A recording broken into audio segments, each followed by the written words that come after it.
Hello students, आज की class में हम पढ़ने वाले हैं इकोलॉजी वन शॉर्ट लेक्चर, यानी कि आज की 20 to 25 मिनट्स के अंदर हम कंप्लीट इकोलॉजी को रिवाइज कर लेंगे। Organism and population, ecosystem, biodiversity and conservation, तीनों ही चैप्टर एक ही क्लास में, एक ही वीडियो में हम रिकॉर्ड करेंगे। एक ही सेशन में 25 मिनट के अंदर, 20 से 25 मिनट के अंदर ये टॉपिक को खत्म करेंगे। और यहाँ से आने वाले 10 से जो 15 क्वेश्चन आपके नीट में होते हैं, यानी आपके 50 नंबर जो हैं वो इस वीडियो से आपको डेफिनेटली मिल जाएंगे, कोई डाउट ही नहीं है। तो एग्जाम से जाने से पहले दिन जब आप सारा सिलेबस रिवाइज कर रहे होगे तो बस इससे एक वीडियो को देखना और इस पूरे चैप्टर को रिवाइज कर लेना। देरी न करते हुए शुरू करते हैं।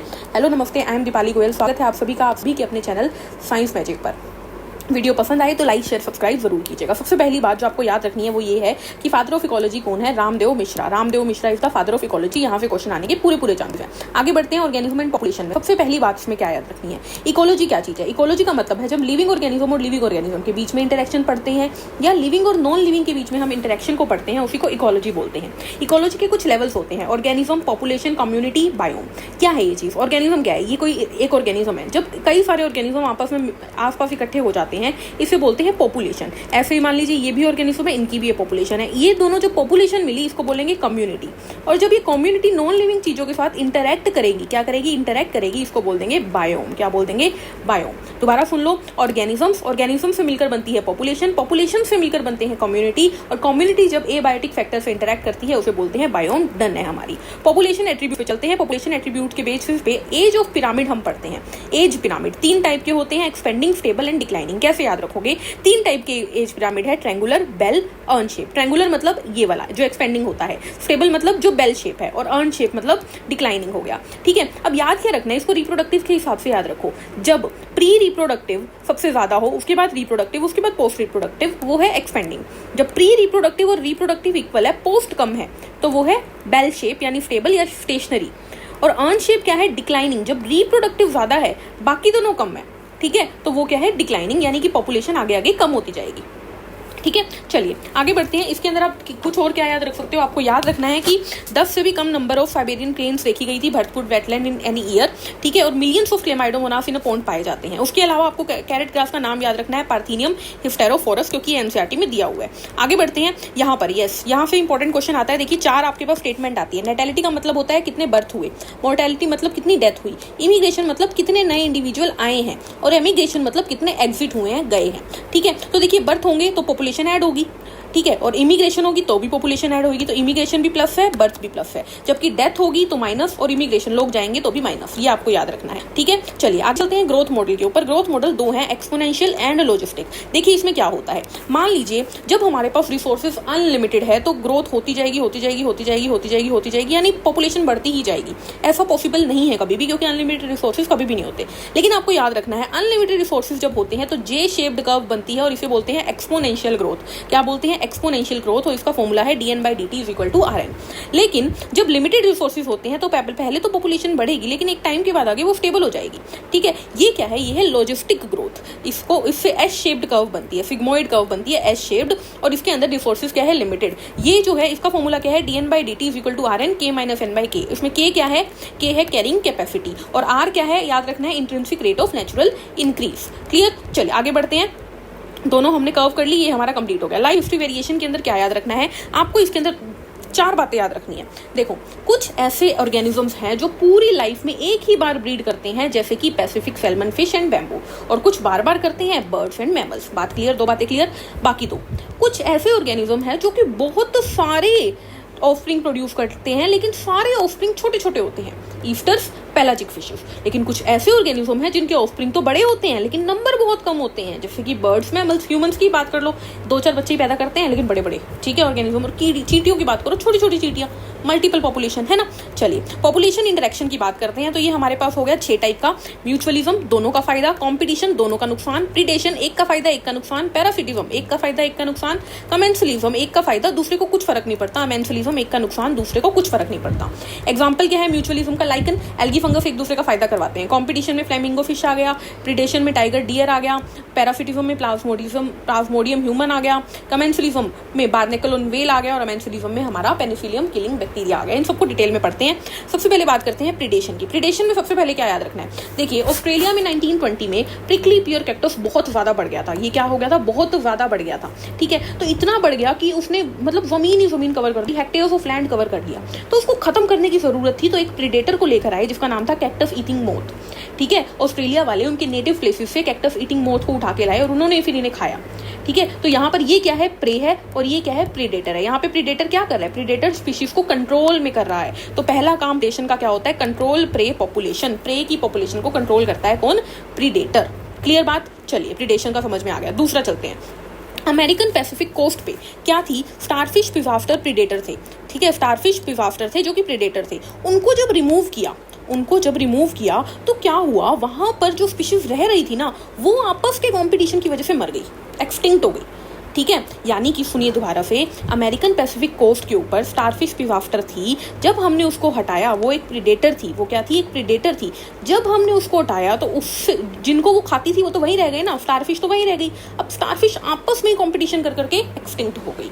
तो ये क्या हुआ, इसका दूसरा पॉइंट, मेंटेन स्पीशीज डाइवर्सिटी। कहीं ना कहीं प्रेडेटर क्या है, स्पीशीज की डाइवर्सिटी को भी मेंटेन कर रहा है। प्रेडेटर गायब हुआ तो स्पीशीज भी खत्म हो गई, ठीक है। तीसरा, प्रेडेटर इज प्रूडेंट, यानी कि अगर एक टाइगर को, एक डियर को खाना है, उसको भूख लगी है, तो वो जाएगा 10 डियर में से एक डियर उठाएगा और खा जाएगा। वो प्रूडेंट है, शाना है, बहुत समझदार है, ठीक है। अब अडेप्टेशन की बात कर लेते हैं। प्रे ने भी तो खुद का कुछ फायदा किया होगा, कैमोफ्लेज, खुद का रंग बदल लेते हैं, रंग बदल के रहना। रंग बदलना मतलब अब वो पहचान में ही नहीं आएगा तो पकड़ा कैसे जाएगा।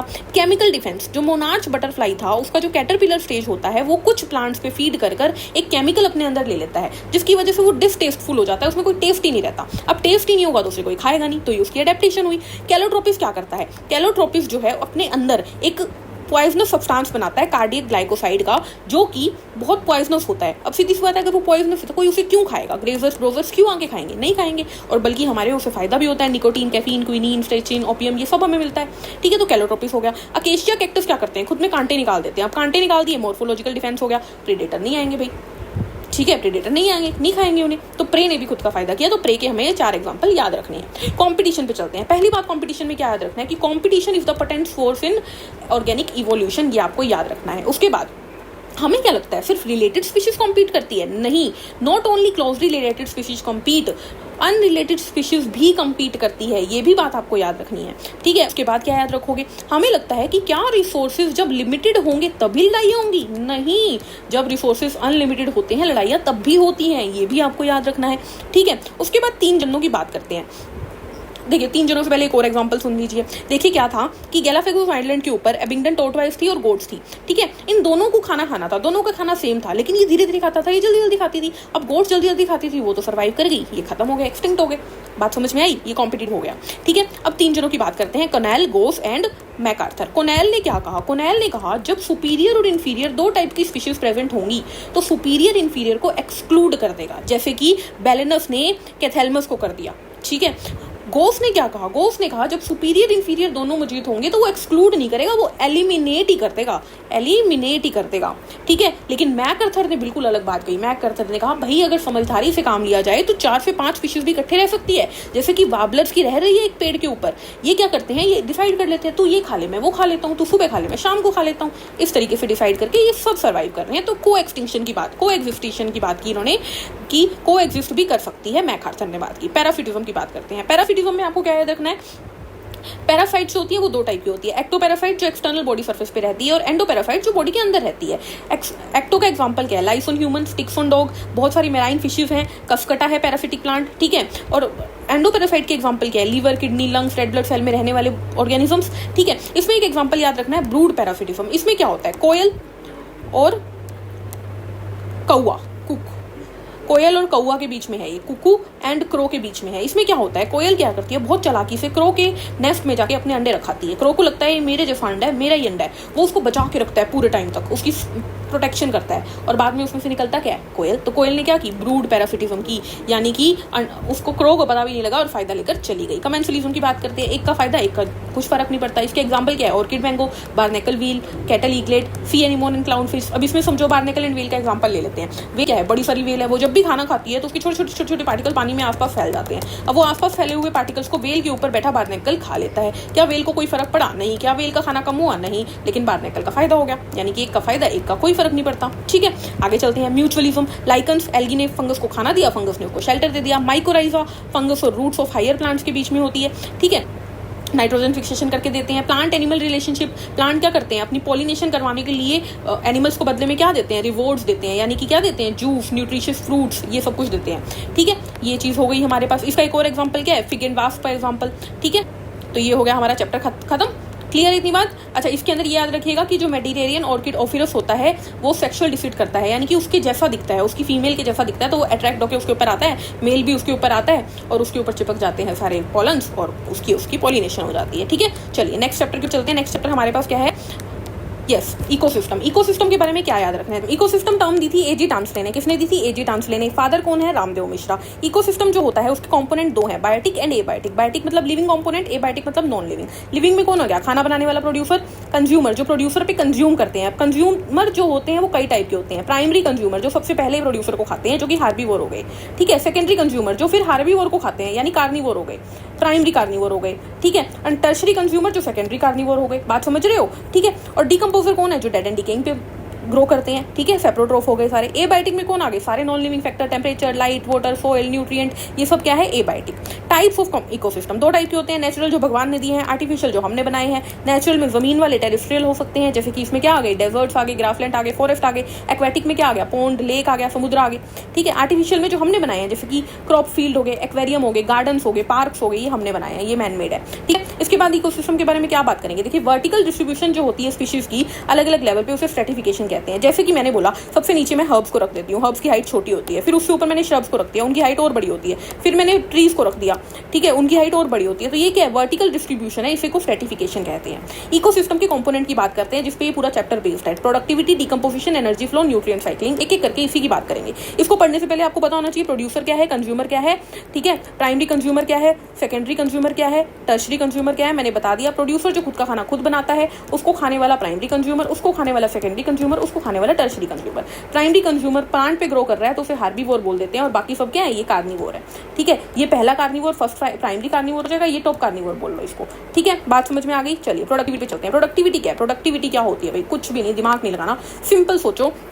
प्रोडक्टिविटी मतलब कोई भी चीज़ बनाना। अब इसमें तीन टर्म्स आती है, जीपीपी, एनपीपी, दो ही बातें आती हैं मेन तो। ठीक है, देखिए, total food prepared by photosynthesis. Photosynthesis से टोटल जितना खाना बना है वो है ग्रोस प्राइमरी प्रोडक्टिविटी। वो क्या है? Gross primary productivity. ठीक है, प्लांट ने बनाया होगा तो प्लांट ने जो खाना बनाया है उसे क्या बोलेंगे? Gross primary productivity. अब उस खाने में से, उस खाने को कौन खाएगा? प्लांट्स को कौन खाएगा? हर्बीवोर खाएगा। अब हर्बीवोर जो एनर्जी लेगा वो क्या होगी? Net primary productivity. मतलब कि प्लांट्स ने जो खाना बनाया वो प्लांट्स ने खुद ने यूज किया, बचा हुआ हार्बीवोर्स को दे दिया, तो बचा हुआ क्या है? Net primary productivity. और खुद ने जो यूज किया वो क्यों किया होगा? रेस्पिरेशन करने के लिए ना, एनर्जी उसकी वहीं तो लगती है। तो क्या हुआ? ग्रोस प्राइमरी प्रोडक्टिविटी में से अगर रेस्पिरेशन लॉस हटा दोगे तो एनपीपी आ जाएगा। ये लगा लो, 2026 का पक्का क्वेश्चन है, ये 2026 का पक्का क्वेश्चन है, ये मार्क करके रख लो। ठीक है, उसके बाद प्रोडक्टिविटी की यूनिट आपको याद रखनी है, ग्राम पर मीटर स्क्वायर पर ईयर या किलो कैलोरी पर मीटर स्क्वायर पर ईयर। ये जो है ये मान के चलो 2026 में आने के पूरे चांसेस है। ठीक है, चलिए आगे बढ़ते हैं। एनएसपी क्या है? अब एनपीपी के अंदर जो एनर्जी आई वो खुद यूज करेगा एनर्जी लॉस के फॉर्म में, और बाकी जो सेकेंडरी कंज्यूमर को दे होगा वो क्या हो गया? Net secondary productivity. Net secondary productivity, बात समझ में आई? उसके बाद क्या याद रखना है? एनुअल नेट प्राइमरी प्रोडक्टिविटी जो थी बायोस्फीयर की वो 170 बिलियन टन है। उसमें से 55 बिलियन टन तो ओशियंस की है और बाकी बची हुई लैंड की। डिकम्पोजिशन की बात कर लेते हैं। हमें पता है डिकम्पोजिशन क्या होता है? डेड एंड डिकेइंग मैटर का टूटना, उसी को डिकम्पोजिशन कहते हैं। अब इसके कुछ स्टेप्स होते हैं। मान लो ये एक पेड़ है, ये एक पेड़ है, पेड़ से पत्ता गिरा, ठीक है, ये डेड एंड डिकेइंग मैटर हो गया। अब पत्ता छोटे छोटे टुकड़ों में तोड़ेंगे, इस प्रोसेस को बोलते हैं फ्रेगमेंटेशन। क्या बोलते हैं? छोटे छोटे टुकड़ों में तोड़ना, फ्रेगमेंटेशन। सबसे पहली प्रोसेस क्या होती है? फ्रेगमेंटेशन। अब ये छोटे छोटे जो टुकड़े हैं इसमें कुछ इनसोल्यूबल पार्ट होगा और कुछ सोल्यूबल पार्ट होगा। सोल्यूबल पार्ट मिट्टी के अंदर एब्जॉर्ब हो जाएगा पानी के थ्रू, इसी प्रोसेस को बोलेंगे लीचिंग। क्या बोलेंगे? लीचिंग। दूसरी प्रोसेस, जो इनसोल्यूबल पार्ट है उसके ऊपर फिर माइक्रो ऑर्गेनिज्म काम करेंगे और उसको छोटे छोटे छोटे टुकड़ों में तोड़ देंगे। अब माइक्रो ऑर्गेनिज्म काम कर रहे हैं तो इस प्रोसेस को बोलते हैं कैटाबॉलिज्म। क्या बोलते हैं? कैटाबॉलिज्म। अब ये जो छोटे छोटे छोटे पार्टिकल है, पड़े पड़े पड़े पड़े पड़े पड़े धीरे धीरे क्या होगा, डार्क अमorphous सब्सटेंस बन जाएगा, इसे ह्यूमस बोलते हैं। तो प्रोसेस को बोल देंगे ह्यूमिफिकेशन। क्या बोल देंगे, ह्यूमिफिकेशन। अब ये जो ह्यूमस पड़ा पड़ा पड़ा पड़ा धीरे धीरे सोइल में एंटर कर जाएगा मिनरल की फॉर्म में, इसी को बोलेंगे मिनरलाइजेशन। तो ये डिकम्पोजिशन के 5 स्टेप है। नीट 2026 में लगा के चलो, ये आ सकता है पूरा पूरा डिकम्पोजिशन के 5 स्टेप। पहला क्या है, फ्रेगमेंटेशन। पहला क्या है, ये देखिए, पहले अर्थवॉर्म जैसे ऑर्गेनिज्म ने फ्रेगमेंटेशन किया, फिर क्या हुआ, कुछ सोइल में चला गया, कुछ आगे डिकम्पोज होने के लिए रह गया, अल्टीमेटली सोइल से वो मिनरल की फॉर्म में ट्री के पास चला गया, डिकम्पोजिशन हो गया। ठीक है, अब डिकम्पोजिशन पे किस किस का इफेक्ट पड़ता है, तो temperature, oxygen, moisture, chemical composition, इन सब का डिकम्पोजिशन पे इफेक्ट पड़ता है। लार्जली डिकम्पोजिशन एक ऑक्सीजन रिक्वायरिंग प्रोसेस है। ठीक है, अब इसके बाद आपको याद रखना है, अगर डेट्राइटस के अंदर लिग्निन काइटिन ज्यादा होगा तो धीरे डिकम्पोजिशन होगा, जबकि अगर उसके अंदर nitrogenous waste, water soluble waste, sugars ये होंगी तो वो जल्दी होगा। ठीक है, चलिए, warm and moist environment decomposition को फेवर करता है, और low temperature anaerobic environment decomposition को फेवर नहीं करता। एनर्जी फ्लो की बात करते हैं, तो इसका ये मान के चलिए, सन से जितनी भी एनर्जी मिलती है, sun is the ultimate source of energy, है ना। सन से जो 50% एनर्जी जो होती है वो क्या होती है, पार होती है, फोटोसिंथेटिक एक्टिव रेडिएशन होती है, यानी जो प्लांट ले सकते हैं। सन की टोटल एनर्जी का 50% प्लांट के लिए पॉसिबल होता है लेना, उस 50 में से सिर्फ 2 से 10% ही प्लांट लेते हैं। तो प्लांट के अंदर क्या एनर्जी आई, सन के 50% की 2 से 10% आई। ठीक है, या पार की 2 से 10% प्लांट के अंदर आई, और प्लांट फिर आगे हर लेवल पे 10% एनर्जी पास करते हैं। प्लांट से प्राइमरी कंज्यूमर पे 10%, प्राइमरी कंज्यूमर आगे 10%, आगे 10%, तो इसी को बोलते हैं 10% लो, लिंडेमैन ने दिया था। ठीक है, चलिए आ जाइए, तो यही बात लिखी हुई है सारी। ठीक है, एक लाइन याद रखिएगा, इकोसिस्टम जो होता है वो सेकंड लॉ को फॉलो नहीं करता, सेकंड लॉ ऑफ थर्मोडायनामिक्स को फॉलो नहीं करता। ठीक है, ग्रीन प्लांट्स क्या होते हैं, प्रोड्यूसर होते हैं। ठीक है, एक्वेटिक इकोसिस्टम में फाइटोप्लैंक्टन्स जो होते हैं वो प्रोड्यूसर होते हैं। जितने भी एनिमल्स होते हैं सभी फूड के लिए किस पे डिपेंड करते हैं, प्लांट्स पे, ये आपको याद रखना है। अब फूड चेन की बात कर लेते हैं, जब हम एक बंदा दूसरे को खा रहा है, दूसरा तीसरे को खा रहा है, तीसरे चौथे को खा रहा है, जब एक सीरीज में इसे लगा देते हैं उसी को फूड चेन बोलते हैं। अब फूड चेन 2 टाइप की है, एक है ग्रेजिंग फूड चेन और एक है डेट्राइटस फूड चेन। ग्रेजिंग में प्लांट प्रोड्यूसर होता है, डेट्राइटस में सबसे ऊपर कौन होता है, डिकम्पोजर होते हैं। ठीक है, एक्वेटिक इकोसिस्टम में ग्रेजिंग फूड चेन जो होती है मेजर होती है। ठीक है, मेजर रोल अदा करती है। टेरेस्ट्रियल में डेट्राइटस मेजर काम करती है। फूड वेब क्या है, जब फूड चेन आपस में इंटरलिंक हो जाए उसी को फूड वेब कहते हैं। हर एक लेवल जो है उसे ट्रॉफिक लेवल कहते हैं। क्या कहते हैं, ट्रॉफिक लेवल, यानी कि ये क्या है, first trophic level, second trophic level, third trophic level, fourth trophic level. ठीक है, इस तरीके से चलेगा ये। कहते हैं स्टैंडिंग क्रॉप क्या है, dry weight of each trophic level, her trophic level पे जो ड्राई वेट है उसी को स्टैंडिंग क्रॉप कहते हैं। ये आपको याद रखना है। 10% लो की मैंने बात कर दी, 10% एनर्जी फ्लो करती है, ये हमने बात कर ली। इकोलॉजिकल पिरामिड बात कर लेते हैं। मोस्ट इंपॉर्टेंट चीज, 3 तरीके की पिरामिड्स है, pyramid of number, pyramid of biomass, pyramid of energy. ये तो आप याद कर लेना, तीनों याद कर लेना। उसके बाद आपको क्या याद रखना है, देखो आपको हमेशा याद रखना है एनर्जी का पिरामिड हमेशा हमेशा हमेशा हमेशा हमेशा अपराइट होता है। नीट का 26 का क्वेश्चन मान के चलो इसको। ठीक है, नंबर का पिरामिड अपराइट जनरली होता है, जनरली। बायोमास में टेरेस्ट्रियल अपराइट होता है, एक्वेटिक इन्वर्टेड होता है। टेरेस्ट्रियल अपराइट होता है, एक्वेटिक इन्वर्टेड होता है। अभी के लिए मान के चलो कि सिर्फ और सिर्फ एक्वेटिक इन्वर्टेड होता है, वो भी बायोमास का, बाकी सब अपराइट है, ये मान के चलो। और जो ऑलवेज हुआ है वो एनर्जी है। ठीक है, तो ये हो गए हमारे पिरामिड्स भी खत्म। अब आगे चलते हैं, ये हमने कर लिया, एक हमने कर लिया, सारी बात कर ली, ये हो गया चैप्टर खत्म। चलते हैं नेक्स्ट चैप्टर के ऊपर। अच्छा, उससे पहले एक लाइन रह दो, देख लो, सेप्रोफाइट्स को इकोलॉजिकल पिरामिड में जगह नहीं दी गई है, ये आपको ध्यान रखना है। ठीक है, चलिए अगले चैप्टर पे चलते हैं। अगला चैप्टर आ गया बायोडाइवर्सिटी एंड कंजर्वेशन। चलिए, यस, बायोडाइवर्सिटी एंड कंजर्वेशन में कुछ भी नहीं है, रेक्टिफिकेशन वाली चीजें हैं, 5 मिनट में खत्म करते हैं। देखिए, इतना याद रखना है, स्पीशीज की वैल्यू याद रख लो पहले तो। एंड्स की 20,000 से ज्यादा है, बीटल्स की 3 लाख से ज्यादा है, 28,000 से ज्यादा फिशेज हैं, 20,000 से ज्यादा ऑर्किड्स है। सिंपल। बायोडाइवर्सिटी 3 टाइप की डाइवर्सिटी है, जेनेटिक, स्पेसिफिक एंड इकोलॉजिकल। यहाँ से नीट में क्वेश्चन आया हुआ है कि स्पीशीज किसमें आती है, स्पेसिफिक डाइवर्सिटी में। जब हम जीनस की बात करते हैं जेनेटिक डाइवर्सिटी, इकोसिस्टम की बात करते हैं इकोलॉजिकल डाइवर्सिटी। इसमें क्या याद रखना है आपको, इसमें आपको याद रखना है कि राइस की वैरायटी कितनी है, 50,000। ठीक है, मैंगो की कितनी है, 1000। ठीक है, ये होगी जेनेटिक डाइवर्सिटी। ठीक है, उसके बाद आपको बोला गया स्पीशीज डाइवर्सिटी की बात की गई। तो स्पीशीज डाइवर्सिटी में क्या कहते हैं कि वेस्टर्न घाट में जो एम्फीबियन है वो ज्यादा है ईस्टर्न घाट के मुकाबले, ये बात आपको याद रखनी है। इकोलॉजिकल डाइवर्सिटी कुछ भी नहीं है कि इंडिया में बहुत सारे टाइप के एनवायरमेंट्स है, तो इंडिया में अच्छी खासी डाइवर्सिटी मिलती है एज कम्पेयर टू दूसरी कंट्रीज जैसे कि नॉर्वे वगैरह। ठीक है, चलिए उसके बाद IUCN के डाटा पे आ जाते हैं। IUCN क्या है, international union for conservation of nature and natural resources. Definition भी इंपॉर्टेंट है नीट के लिए। ठीक है, IUCN क्या कहता है कि प्लांट और एनिमल की आज तक 1.5 मिलियन जो स्पीशीज की वैरायटी है वो डिस्क्राइब कर दी गई है। कुछ लोग कहते हैं 20, मिलियन, कोई कहता है 50 मिलियन। रॉबर्ट मे ने बोला कि स्पीशीज डाइवर्सिटी लगभग 7 मिलियन है, ठीक है, जिसमें से मोर देन 70% क्या है, एनिमल्स हैं, ठीक है, मोर देन 70% क्या है, एनिमल्स, स्पीशीज के मोर देन 70% एनिमल्स है, और एनिमल्स में भी 70 से ज्यादा इंसेक्ट है। ये बात इन्होंने बोली रॉबर्ट मे ने, ठीक है। उसके बाद ये chart very very very important, कैसे याद रखोगे, आई एम क्रस्ट, इनवर्टिब्रेट्स में आई एम क्रस्ट सबसे ज्यादा कौन है, insect, then mollusc, then C4 crustacean, फिर तो आप समझ ही जाओगे बचे हुए, ठीक है। एफेम्ब्रा फिश, उसके बाद मैमल्स, फिर बर्ड्स, फिर रेप्टाइल्स, फिर एम्फीबियन, ऐसे याद रखना है, एफेम्ब्रा। फिर एफएम माला यानी कि fungus, mosses, ferns, alive, angiosperms, lichens, algae, FM फाला, ठीक है। चलिए आगे बढ़ते हैं। यस, उसके बाद क्या बताया है, इंडिया का जो है वर्ल्ड में इंडिया 2.4% लैंड कैरी करता है, और उस 2.4% सिर्फ इतने से परसेंट में भी वर्ल्ड की स्पीशीज डाइवर्सिटी अगर देखोगे तो 8.1% है। इसीलिए इंडिया को 12 मेगा डाइवर्सिटी कंट्रीज में गिना जाता है, ठीक है। नियरली 45,000 स्पीशीज प्लांट की है और उससे डबल एनिमल्स की है। और रॉबर्ट मे की बात को सुनोगे तो वो कहता है कि अभी तक टोटल स्पीशीज का सिर्फ 22% खोजा गया है, बाकी तो खोजा ही नहीं गया, ये बोलता है रॉबर्ट मे, ठीक है। चलिए आगे बात करते हैं, चलते हैं स्पीशीज एरिया रिलेशनशिप की। पहली बात इससे आपको क्या याद रखनी है, किसने दिया, अलेक्जेंडर वॉन हम्बोल्ट ने। इन्होंने सिंपल सी बात बोली, जितना ज्यादा एरिया उतनी ज्यादा स्पीशीज, यानी species is directly proportional to area. Directly का साइन हटा के सी लगा दिया, क्या लगा दिया, सी क्या है, इंटरसेप्ट है, ठीक है। अब ये लोग की वैल्यू दी हुई है, लोग में कन्वर्ट करते हैं तो ये आ जाता है, लोग एस इक्वल टू लोग सी प्लस जेड होगी, ठीक है। एस क्या है, स्पीशीज डिस्टेंस, ए क्या है, एरिया, जेड क्या है, स्लोप, सी क्या है, वाई।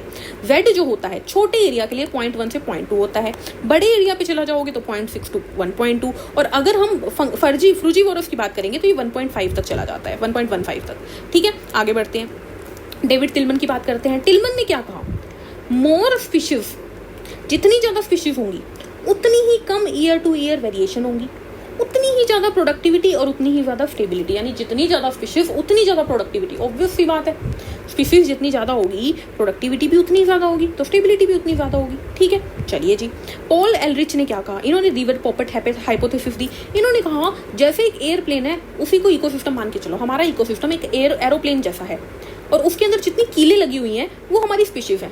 अब जैसे जैसे कीलें जो हैं उतरती जाएंगी, स्पीशीज उतरती जाएंगी, और अब सीधी सी बात है ना, कीलें उतरती जाएगी एरोप्लेन खराब हो जाएगा, वैसे ही स्पीशीज एक्सटिंक्ट होती जाएगी, इकोसिस्टम खराब हो जाएगा।